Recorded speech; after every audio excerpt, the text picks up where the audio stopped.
tuzamurira Imana ishobora. Haleluya we. Paulo yandikira Timoteyo aramubwira ngo bamwe ngo izaha zabo bizabigaragara rugikubita,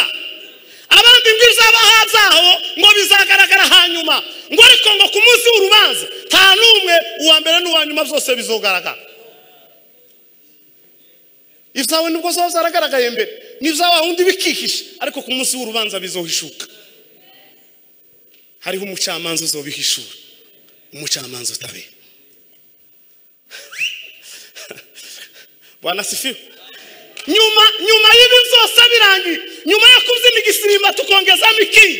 nyuma yo kuvuga kuri haleluya, nyuma yo gutanga ubuhanuzi butari bwo ukemeza umuntu ko wahanuwe, hari umugabo uzoca urubanza.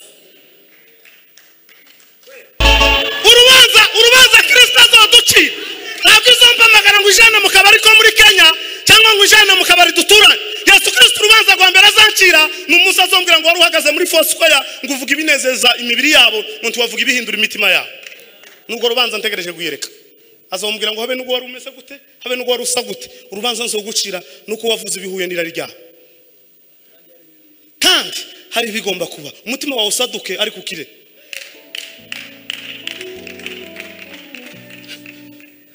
Yesu ashimwe cyane.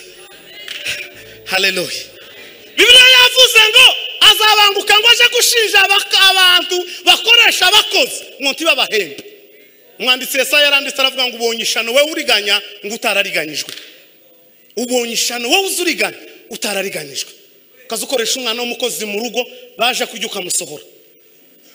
wamara ukamusigira abana bawe ngo abarere. Ubonye ishano. Nzabakiza kumukata biragoye kuko uzumubwira ntaza buri gisubiza gusubiza. Tizoshoboka azasa n'uwawe gisoma nk'ahantu. Rero ariko nabyo uzariko akora nibifasha amateraniro. Imana iguheze umugisha. Mbere ya byose reka dusenga Imana. Uwiteka Imana ituye mu buturo bwo mu ijuru, tukaba ku isi munsi y'intebe z'ibirenge byawe. Tugiriwe amahirwe turateranye, hari bimaze gutambuka binejeje imitima yacu. Turakwinginze no muri ibi ngibi ngo ntaba ari twahubwo hagaragara imbaraga zawe. Umanura imbaraga z'ibyishimo n'umunezero, umanura imbaraga zo kumvisha no gusobanura, kugira ngo humvikane wowe ntihumvikane twe. Asante kuko bitwemereye kuko ubikora ku bwa Yesu Kristo. Amen.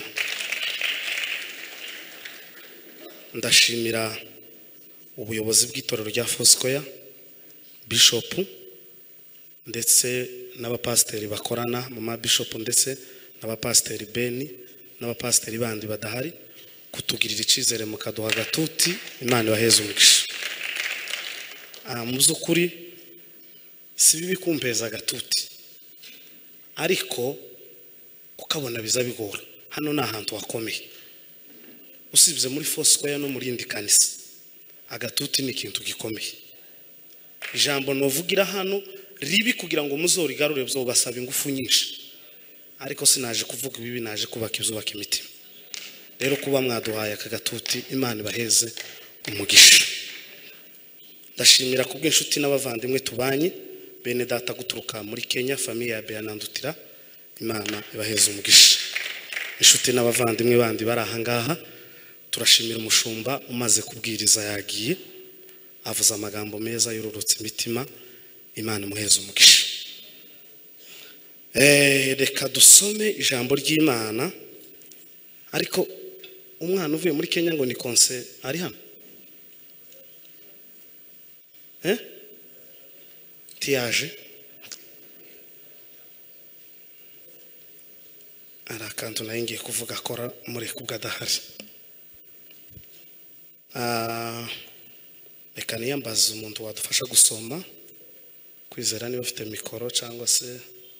undi uwo ari we wese. Dusome ijambo ry'Imana tuganire uko Imana iduheze. Igitabo cya Maraki ibice ni 3 umurongo wa 5. Maraki abatahazi ni page ya 880. Ugiye guhuruka kuri Matayo banza ugaruke guke. hari abantu bo kwamabirwa bashaka bukira urebera aho ngaho urayibona ugiye gutangira isezerano tagitinze azamanuka Kristo azoza wenyine ubwiwe niwe uzaca urubanza apana kumbona hano ndi kugatuti nayimbwiriza ngo naje kugucira urubanza ndarengana ijambo ryonyine rizagucira urubanza ufuka amatwi cyangwa uyafungure nyiri urubanza arahari ni umugabo utabera ni umugabo udafatwa ruswa si so wanyu si nyokorome ni Yesu Kristo tuzamurira icubahiro amaraso ya Yesu niyo yoza abanduye imitima yaboe nukwiyambura iyo myambaro mibi Yesu atwambikiye mu bukwe we wogejwe we na Yesu watunganijwe n'amaraso harugoya kuhagije amaraso mbese imyambaro ya kwire tuzamurira Imana ishobora haleluya we Paulo yandikira Timoteyo aramubwira ngo bamwe ngo ibyaha byabo bizabigaragara rugikubita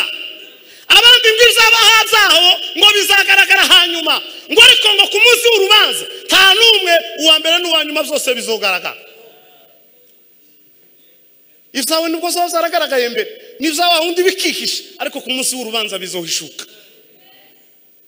hariho umucamanza uzobihishura umucamanza utabera Bwana sifiwe nyuma y'ibi byose birangiye nyuma yo kubyina igisimba tukongezamo ikindi nyuma yo kuvuga kuri haleluya nyuma yo gutanga ubuhanuzi butari bwo ukemeza umuntu ko wahanuwe hari umugabo uzoca urubanza ni Yesu Kristo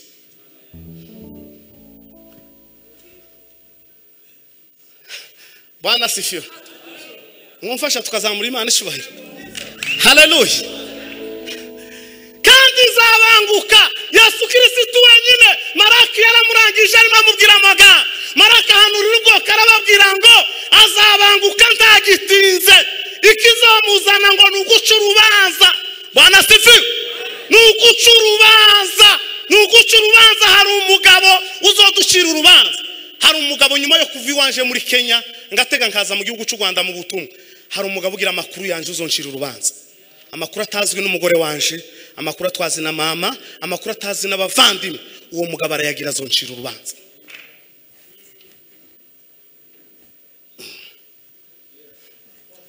nyuma yo kuba umuririmbyi ukomeye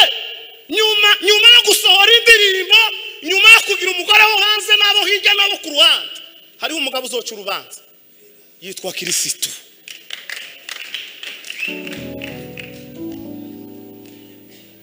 yitwa Kristo nyuma y'ibi byose uzutereta ukabesha umukobwa ngo uzomushaka ufite uwundi mwamaze gukoshanya nyuma y'ibyo byose hazaba umugabo uzogucira urubanza akakubwira ngo washutse umwana w'abandi muraryamana ngo uzomushaka nyuma y'ugo rubanza ruragutegereje Bwana sifiwe muraza kwihanganira ibyanje nuko bisa nuko bimeze tuzamurira Imana ishubahiro haleluya umwanditsi w'amatarandika aravuga ngo igiti uzakimenyera ku mbuto zaco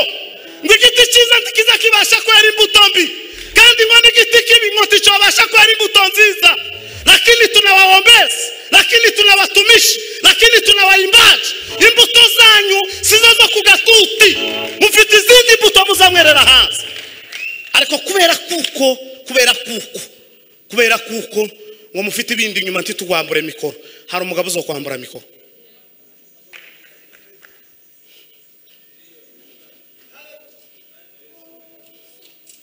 nyuma y'ibi umunsi w'urubanza nguraje we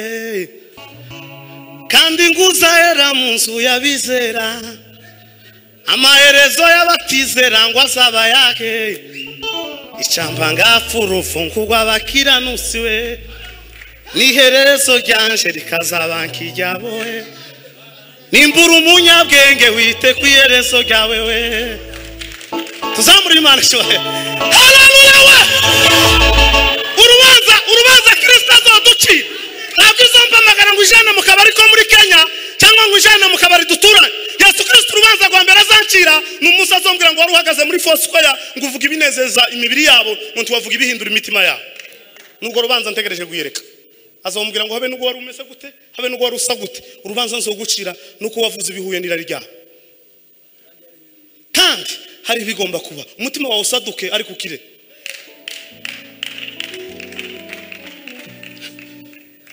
Yesu ashimwe cyane haleluya Bibiliya yavuze ngo azabanguka ngo aje gushinja abantu bakoresha abakozi ngo ntibabahembe umwanditsi Yesaya yaranditse aravuga ngo ubonye ishano wewe uriganya ngo utarariganyijwe ubonye ishano wewe uzuriganya utarariganyijwe kazukoresha umwana w'umukozi mu rugo baje kujya ukamusohora wamara ukamusigira abana bawe ngo abarere ubonye ishano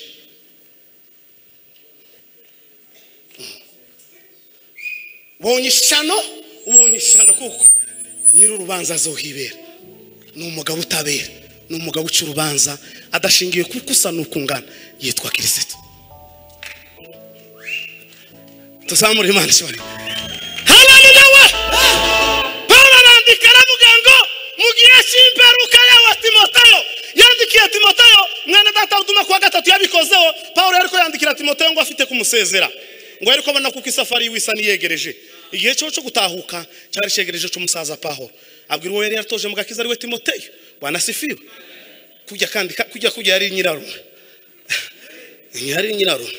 guhera kuri nyirakururo Yesu kageza kuri nyina Yonike bagiraga icyo bafana na Pawulo barabo mu nzinda tuzamura Imana ishoboye haleluya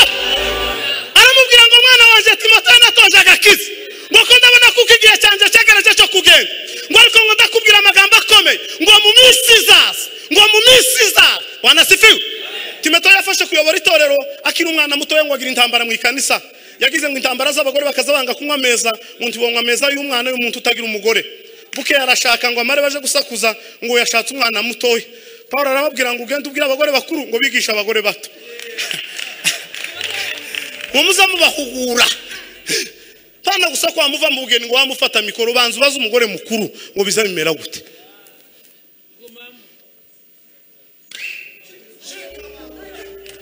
tuzamurira Imana ishoboye haleluya hazaba urubanza ibyo kandi mukibikenera ko babivugaho musigaye mubitsinda nkabaso bukwe n'abanyoko bukwe mukaza mukenera ngo tubabwire ngo imigisha ngo nguheze imodoka singira n'igare ngo nguheze izo ntadafari ndakora nimara mbiguheze mbijane ntabwo mfite ndaguha Kristo ni wangu utahe niko bimeze abandi ngo tube nkabasobanura kamwe ne data utumanza nkunda kumubwira yize menshi kundusha je ntacongereza nzobabwira Yesu mu Kinyarwanda muzomwumva utazumva nuko biramureba zovuga iconsi ariko muri mu gukenera ngo bagosonzore indimi zose barazivuza ariko amatwi mwarayapfutse Yesu Kristo azobikwishuza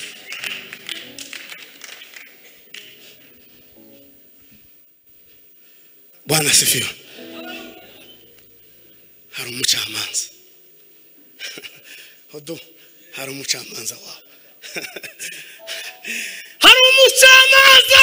uwo mucamanza takomoka mu muryango w'abasinzira yitwa mucamanza utabera yitwa umugabo utavugirwamo yitwa umugabo udafatwa ruswa yitwa umugabo udacishijwe bugufi yitwa umugabo urangiza kure ni kamera azoza kuzanira example akwereka ikintu n'ikindi akubwire ngo rya joro wasohokanye umwana w'umukobwa muri lodge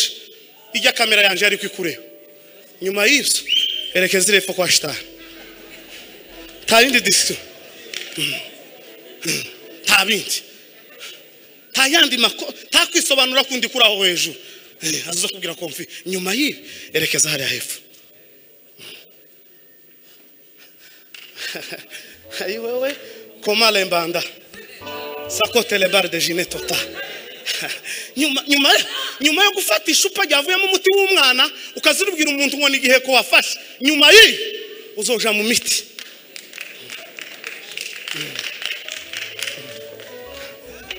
Nyuma yo kuzuhaguruka ku gatuti ngo kurere ko ntacobonye, turabona n'ikirato kikuba imbere ukazuhaguruka ngo wereswe, nyuma y'ibi hari umugabo uzurangiza kure arahari. Bamwe ngo bari mu gukenera ubusitari ngo akazatambuka ngo aje kwerekwa kuri kamera, ngo ashamburiye kuri kamera ngo kugira ngo akunda umusitari, akazavuga ibyo atabonye, wabaririza ukazusanga ntaheruka no mwihuduma habe n'umunsi n'umwe, aba mu mujyi gusa. Hari umucamanza, hari umucamanza.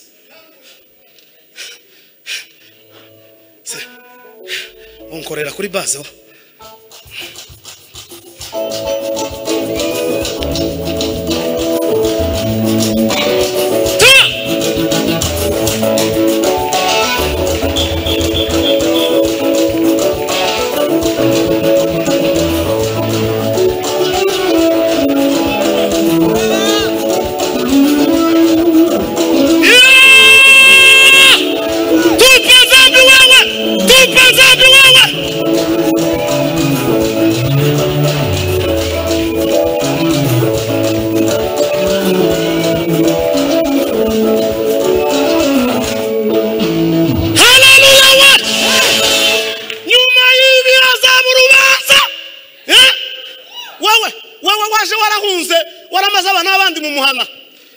ukazunga ngo iwanyu baratewe batarigeze bagira intambara,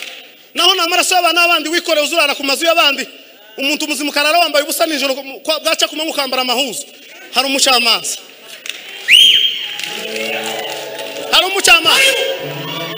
Umuntu ufite ubwenge buzima akambara ubusa nijoro akagenda, hari umugabo uzo kwerekana kamera y'Imana irakureba, araturindiriye.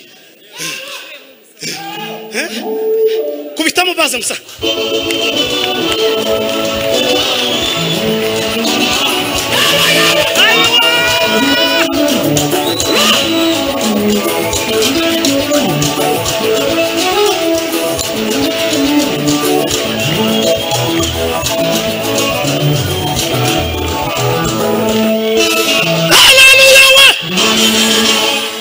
Bwira mugenzi ngo nyuma y'ubu hari umugabo ukurindiriye.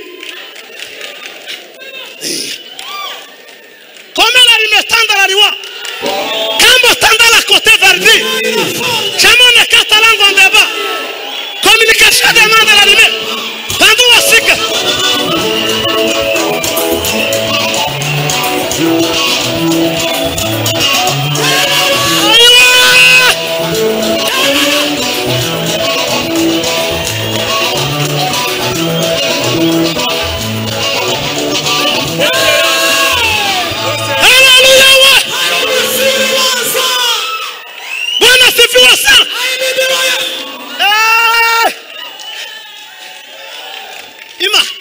Imana izikurikirana je waguyereka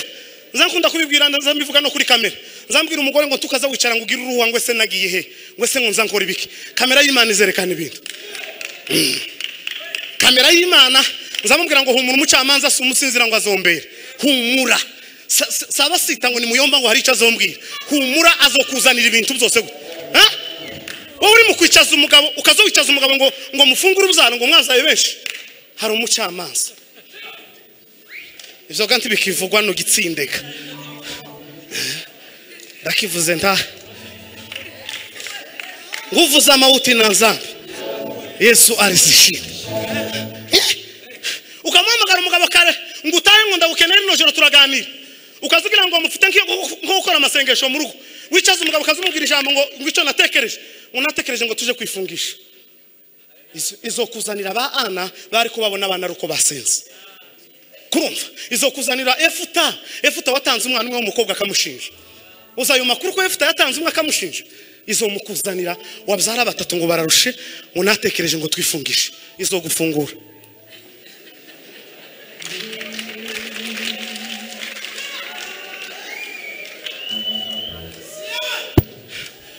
Kumana data dufite umugabo tuvugira.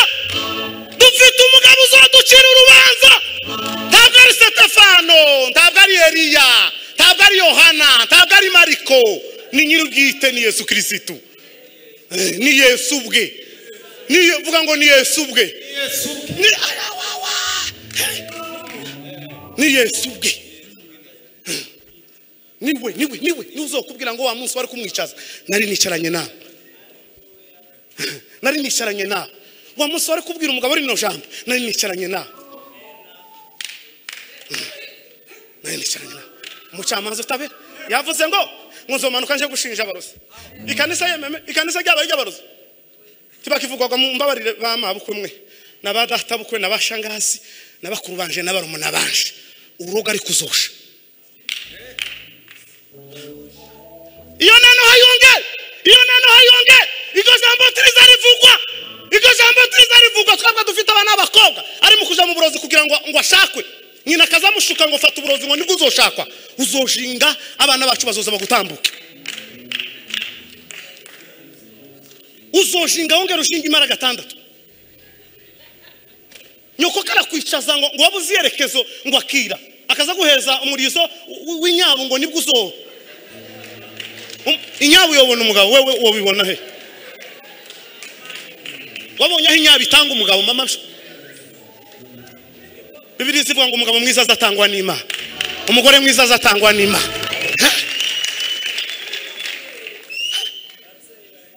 Ababyeyi bari mu guhemukira aba ukaza wicaza umwana w'imyaka 20 ngo ndore icyo nkuraze. Ubonye ishano yewe, ubonye ishano. Hari umugabo uzoca urubanza ni Yesu Kristo. Inyabu ni pusa batabumva.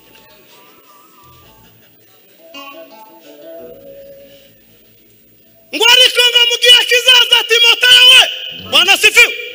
Ariko nkunda Pawulo yememe tuzoja he ku munsi w'urubanza? Pawulo yaje uduma we tuzoja he? Ngo n'umugabo wabuze urukundo ngo yokunda umugore ngo nubwo akunda Imana ngo arinda afada ashatse. Tuzoja he yememe? Abagabo bamwe mu kugira abagore ukazusanga kigisimentagira umugore waho kwarandagira waho 12 hagira uhandi bazoza inyuma gucyo ku munsi w'urubanza. Yesaya yaranditse konfi aravuga ngo hazabaho inzira nyabagendo ngo izitwa ngo iyo kwera no gukiranuka ngo abanduye imitima ngo ntibazayicamo ngo izabiye abandi ngo umugenzi naho yabari umuswa ngo ntazayiyoba. Ayiwawe mando metalando mekardi salonge tanda la jineta mo kalomba kuma fatwa n'urumeza daimoni baragazini.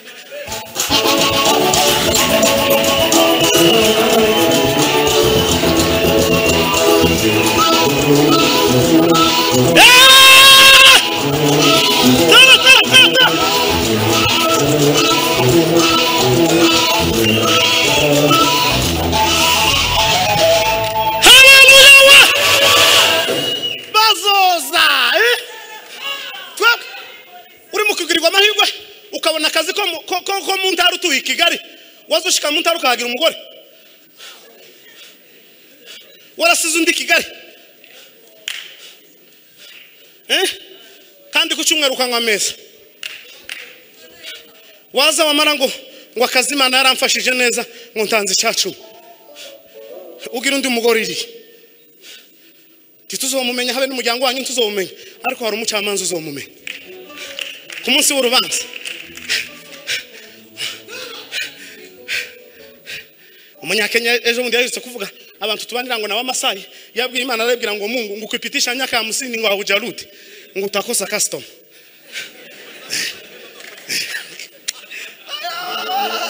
Mungu ngukupitisha nyaka 50 haujarudi utakosa customer. Kuragira se ngo yarabeshe abantu bari mu gusezeranira tutazi. Ejo nabivuzeho bantu ndi bakibikenera ejo nabivuzeho hano mu kabiri uri mu gusanga umuhungu ese gusomana kwaje ryari bizoga ntibizovuga uri mu kuja kuramutsa umukobwa akabanza umusaya aho kubanza ukuboko.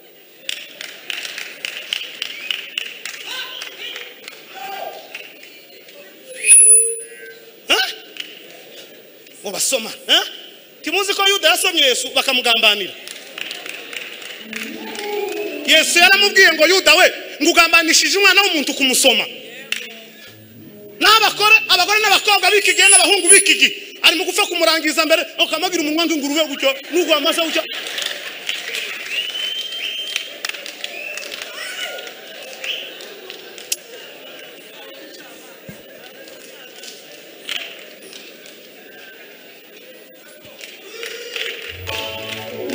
museke tawe naje gusetsa museke birabareba sindikanya mukwego museke uko mubona kose ariko umenye ngo hari umucamanza umuntu uzuhaguruka mu rugo ukamuza mu materaniro uje kugusha uwundi ukahagurukana gahunda yo kuza kugusha undi ukaza wambaye tukaza turangiza umwenda wawe w'imbere wambaye uri muzima wagiye mu isoko ifaranga nizawe umwenda nti wawukopse ukaza wambara gahuzu ukagera hangaha ukaza gusa guteza abantu amakosa ufite urubanza zoga ntizovuga ni gute umuntu muzima azaje kugura ihuzu y'abana inyenda y'abana yarahenze tukimenye abakuru ni y'abana nahangaha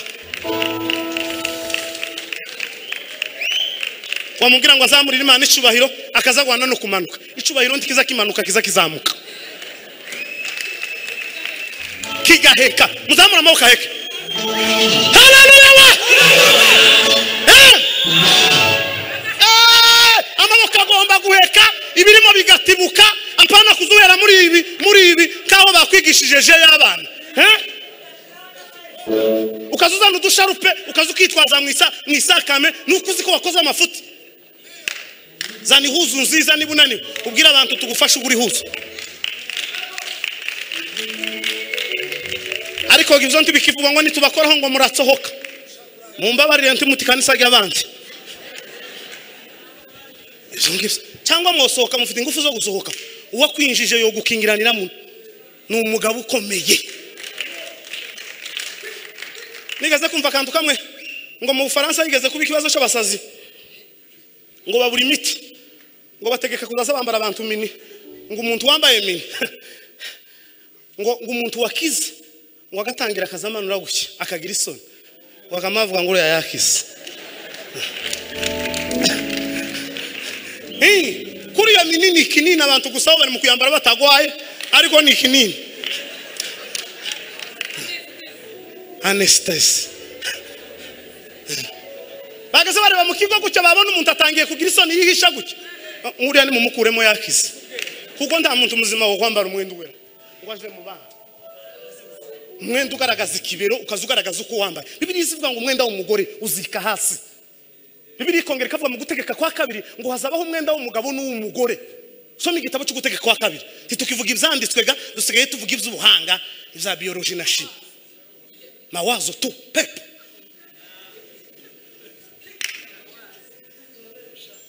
ariko ntukimenya umugabo nuko amazuka kamakubitamo umugore ipataro umugore nuko amakubitamo gusa tahombe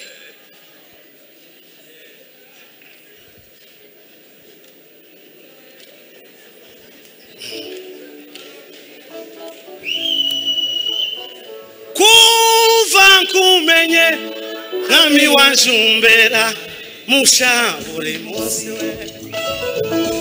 naho nakwambika izungorera Yesu takona usibanganya wewe usibanganya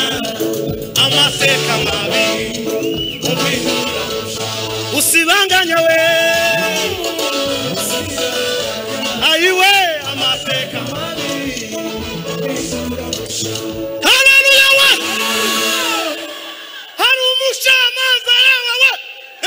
tukaza tumenya makosa ngo areke siyasa ambanye ariko ngo kubera kuko ashatse umugore wo hanze bakanga kumurekura mikoro bakamabanga ngo Alexiga ngo afite umugore uri hanze ngo ntibyo babikibaye tukamenya makuru ko Alex yaratsinze umwana n'abandi yari ahepfo ariko amakuru akazayisha mu bantu ngo ese Alex nagenda kandi afite umugore hanze genda hanze habimbwa n'abaruzi bakwambure mikoro kuko niwanga hari umugabo uzoyikwaka mukaza mugenda neza mukabaririza amakuru mukamenya ko nje baguyere kandi mukuzana mwivuga butumwa kazaje mu maroje kurarana n'ubwana bw'ubukobwa n'abagore mwamana mukampeza gatutu mwabashumba mwe mubonye ishano ukisikiliza hiyo maneno yangu umunsi uzumva ayo makuru yanje tukambeza gatatu zonyirukanire kurenda shitani nduje gutera abazimu mu bantu ariko turimo kwima gatutu abantu bavuga ijambo nyakuri tukariheza abantu bo gushekerera umuntu ngumugabo nkakofi tukaza tumusimbiza ukazusa n'umwana wambaye pampasi kugira gusa ngo tugushekerere ngo muzokunde mu mpeza kandi gatuti apana ihane Kristo ari bugufi kugaruka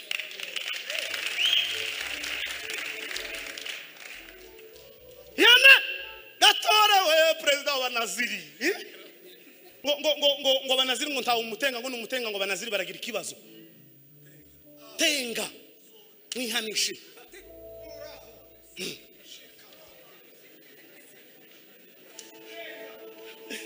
sikuza bihazo tuma tugasigana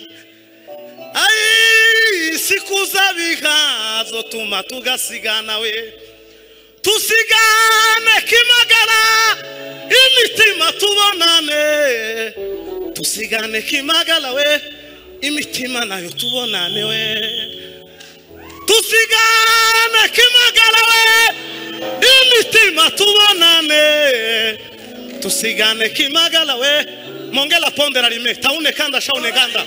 shamuna nguzi ngazunguzunga kamute gute tukaza tumenya ko umugore afite ipepo gishari ya materaniro yose ariko ngo ntiwa mukaraho ngo umugabo wakora muri World Division ngundi ngakora muri ngo hari yahiga ntazi ngakora muri MTN azahembwa nyinshi mukaza mumenya ko umugore ashinzwe kwicerera ibintu ngo ntiwa mukuraho ngo n'umudiyakoni wewe abadiyakoni baradutegereje Paulo ngo yamaze imyaka 3 yarabuze umwanya wo kwiyogoshesha ngo kubera impamvu zivuga butumwa ngo aragambirira ngo aziyogosheshere ziriya efo ikenkeriya kumudiyakoni fo ibikazi ngo narabihize ngo nzobikora amara imyaka 3 n'amezi 6 yarabuze umwanya wo kwiyogoshesha naho uri mu kwicongesha igitondo n'ikigoroba ukaza wisiga ibintu tutazi mu mutwe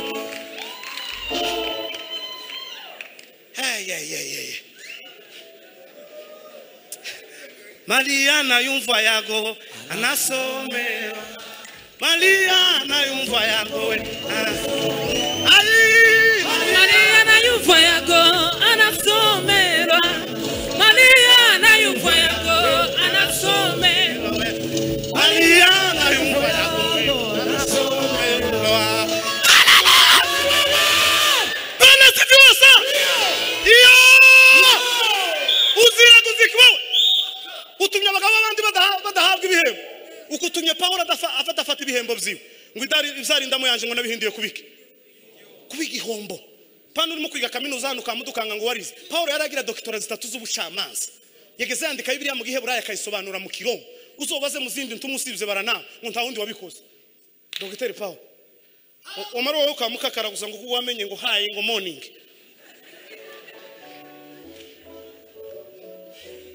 hayi uzohayinga bintu bikoye bakakara bose bazamenya kumwiyambaza we bare kubugome bitabeswe jawuvira umwuka rw'izurukundo we tasonusagira nubona ye tuzamure Yesu yememe haleluya we Timotheo we mu minsi y'imperuka ngo abantu ntibaza bashaka kumva inyigisho nyakuri ngo amatwi yabaza bari kubaga ngo atakenera kumva ibanezeza huduma we ayi matawande nganda laruwe shamuna katwande nganda shawuni ngarimwa ngo ntibaza bagikeneye ngo kumva ibyukuri ngo bazofuka amatwi ngo ntibumvike ngo kuri dufite abakristo bamwe mu kuza gutarama yarebye afishe akazarangiza afishe yamenya ko ari unduhari nje w'amagambo yuriya ngo ntaza kuzana nje nawe amaraso yiwe na kimwigeze mwipimisha ubundi se twohura gute na amaraso yanje ntiyohura nayo mupfumu ntibizoshoboka birazirana amaraso yanje ntiyohura nayo musambanyi ntibizoshoboka nje uriya mugabo nzamubona nkishisha woreka kwishisha gute wari wishisha sizoshishura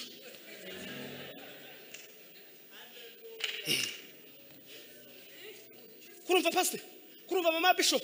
ni muheza gatuta bavuga ijambo abantu bakihana indara zo kwihana yaracitse ntayigihaba dukeneye gusa ngo tubabwire imirimo n'ibitangaza biza mbere yo kwihana biza nyuma yo kwihana iyo umutima wawe wijemo tagitangaza kitokwinjira ariko impamvu dusigaye duterana tukabura n'umuntu umwe n'uhindukira singuyu yatambutse aravuga ngo nibahaguruke hagira umuntu wihana kandi ukukokinga tukabanka batarama tugacekinga imitima bamwe biraha abandi biraha abandi ubusambanyi bugeza buzutibuka badukarabye ariya maraso ya Yesu arantangaza we ariya maraso ya Yesu arantangaza mureke mvuga ibigwi z'uyu mwami wanje mvuge no bese mvuga ukunda ari twari mu ntambara umwanya waba muto cyane komeje kubivuga ariko ndavuga gatoya kurufu yapfuye we uwo yatewe imisumari yo mu biganza ategwa indi misumari yo mu birenge yambitse ikambaga mahwa mu mutwe abantu benshi bavugaga yuko we yakubiswe n'Imana iramuvuma abasore n'abakobwa baramwiyakana ngo yakubiswe n'Imana iramuvuma we Bana Sefiyo ngire nsoze inyuma yanje hariho abashitsi baze kugira icyo nabo batugeza hari umucamanza Imana ishimwe ku itorero rya Foswe ayandi matorero bari mu kuja kugutumira bakazakubwira ate muri bubwirizeho je haraho bambwiye bampaye teme ngo mbwirizeho ndamubwira ngo ntibizoshoboka ndakubesha ntibizoshoboka nishikiri imbere ndarihindura ntibizoshoboka ngurabona ngugire gutya huduma we hudu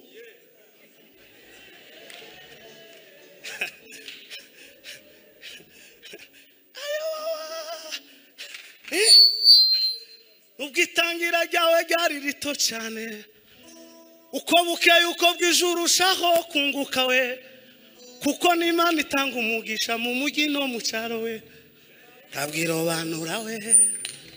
ntabwo tugipfuye ntacyo tubaye turi kumwe we ngo turaguheza ngo hari teme imwe twatuganiraho ukazusanga bena mpaye teme yo gutuka mwene data kumva ngo nirijambika nisa ngo tumaze iminsi twigaho warisoma neza ukasanga n'iryo kurasa pasteur ukazugiraga we ngo kurabwiriza ukazubona wanyu yasaze karaguruka akazayika hasi tijambo ryakose naho kurabwira uwabandi konsanga yagiranye abo pasteur bagiranye ibibazo mu makanisa yabona umuvuga butumwa arinshi ngo mwene data ngo ndifuza kugweza teme ngo twatuganiraho tayo babaganiraho pe niyo kugira gusanga ubwira uwundi nabi hari umucamanza utabera uwo mugabo araturindiriye ariko uzi umugabo utaraheza yari igihembo noneho ndahumye ngo ku musozi w'i Karumeli ngo yaragira amata 101 iri umaze imyaka ingahe hano be hano mu Rwanda 8 mu Rwanda ugira ubutayo tuzobana na iri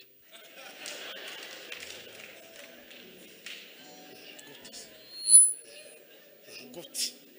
aho Bibiliya y'igiswahili zimwita ngo ni nabii wa moto ngo ni umuhanuzi w'umuriro ni umuhanuzi w'umuriro amatari 101 gusa yonyine ku musozi wa Karumeli aho yahamagariye Bari na Asheri amatayo mbese ni ibyumba byo gusengeramo kugira ngo mwumve mu butayo ni ibuye ni hano niko nzanumva muzita ngo ibuye imisozi yo gusengeramo ngo abashira hagati neza y'amatayo arababwira ngo nibwebwe benshi ngo nimwe nkabahamagara Imana kuko yarazi kuko imbaraga ziwe zimukikije banayitemagura Bari yatanadeta we banayamiza we Bari yatanadeta we banayitemagura Bari yatanadeta we banayamiza we Bari yatanadeta we Eliana magala we Mungu wa Ibrahimu we Mungu wa Isaka we Mungu wa Yakobo we Mungu wa Israeli we uyerekane zene mu bantu kuriri Mungu we nani mukozi wawe we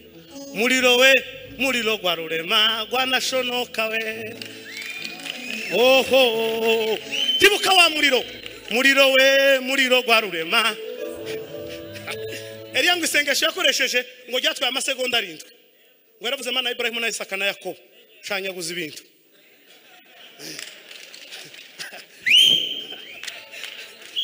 niba hari imbogamizi we zituma utabona Yesu we ayiwe nimba hari imbogamizi zituma utabona Yesu we kora nkaza kayo we haleluya we haleluya nawo twabwa turimo kwinjira huduma tukaza tukaburanya n'abandi kugira ngo turebe ko umugwayi yokira pi tukaza tumusiga uko twamusanze pi ngo ikirere cyafutse kirareka gufuka imvura yaguye bizoragenda gute twese twahuriye tuvuye mu mujyi kuvunjisha amafaranga ngo nitwinjire huduma abandi duhura bavuye kurangura ngo nitwinjire huduma amata 100 bire yarambwiye ngo yari yamaze kubona kuko byabirangiranye mu masaha ya saa 9 ngo igicamunsi ngo arababwira ngo nimwigireyo ngo asenyura igicaniro ngo ashiraho amabuye 12 asobanura Isiraheli ngo afata ingunguru 3 z'amazi bwana sifiwe alimwanga maji mara ya kwanza akamwanga maji mara ya pili we alimwanga maji mara ya tatu Elia we akaanza kuita Mungu wa mbinguni we Mungu we Mungu we mutazo gwana mu kanisa tuzoje Elena amavuga ngo ingunguru zitatatema kimasa nababwira ngo ni mu checking neza murebe ko hari ikibiriti ahamagara Imana aravuga ngo bimenyekana arabafata bose kandi kisa kinezeza ngo nuko yabafashe kaje kubashinja bose kukageza niwe muntu wisha abantu benshi eri 850 kandi ngo bwari bukeye yamaze kwica abagabo babandi 120 bamututse ari mu muhanda yamabwa ni mwegere hano gwembe Imana itayizana iri muri aya materaniro ngo azakeba abantu tumukicumvaga akanefu ya matema zambona ko none yageze abatema aririmba nkakaririmba Mungu walinena naye Musa ico kiyato agashinjijo sirikava nuko kofi niwe muntu washinjije abantu benshi ariko kwisi muhabaye genocide yari anti bazamwandikamo ngo Bibiliya zivuga ngo icubahiro kibiciki Imana ngo imaze kubona ibyo bintu iravuga ngo icubahiro kibicari Zireka nanje yongera nkuko no babaga ibintu byayerere byo gutembereza guca gusa aho twavugiye abantu banze kumva baravuze mu gifaransa pi baravuga mu cyongereza iri wacu tumaze kwinjira no mu giswahili abandi baravuze ni igishinwa se gisigaye naco murakiza ari urimi mutakimenya ariko mwanze kumva ico bashobora nyine n'umwuka wa Eliya wamanutse kaza kubwira ngo akira Yesu ni wanga ndagushinja fata Yesu konfi uranze imbugiti gasohoka kuzo amupfuka mukemera Yesu nk'umwami n'umukiza kansosa tuzoja mu ijuru mana tuzoja siku moja mavuno itaisha kabisa yaravuze umuririmbyi aravuga ngo yapiga hodi kwangu mugeni yafika na kiomba nimfungulie na nimemfungulia naona ni Yesu na siku hii sitaisahau na huyu si mgeni ni Yesu Mwokozi sauti yake nzuri nazo bakundwa b'Imana torero ry'Imana mutegereje isi amakorari amaministeri muri mukuja gutumira umuvuga butumwa mukaza mutumira umuvuga butumwa ngutari buvuge ku ngeso zanyu ngutari buvuge ku ngeso zanyu akunda gushekerera wambaye ubusa abandi misatsi barayikaraza ariko yabivuga ari kanisa rimwe bantumiye ngo umwe yamambwira ngo niba azanyigisho zawe ngo sinzoboneka ndamubwira ngo nubundi ntiduhujije na reka simbifite pipi nzitwiga ifu nitwikizeze ariko nzovuga ijambo ry'Imana Hosea Imana yamubwiye gushaka umugore w'indaya kandi ngo wabyari wabo kabiri kandi yari umuhanuzi muri Isiraheli wemewe iramubwira ngo Isiraheli yakabije ubusambanyi Hosea we genda ushaka umugore wabyari wabaka aka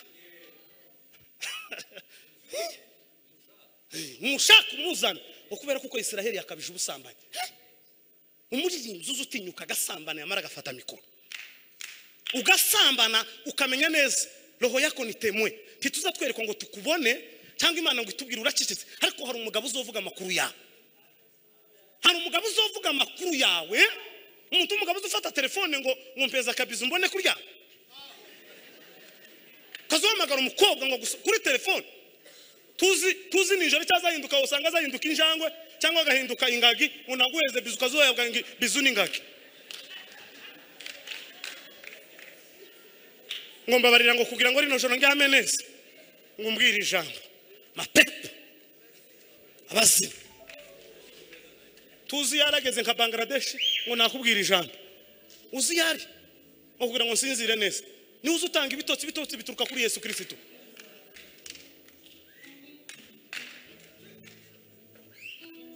soze kugira ngo bazongere bampaga tuti ijambo ry'Imana rituganze. Amen. Mumukomera amashyi mukozi w'Imana arakoze cyane.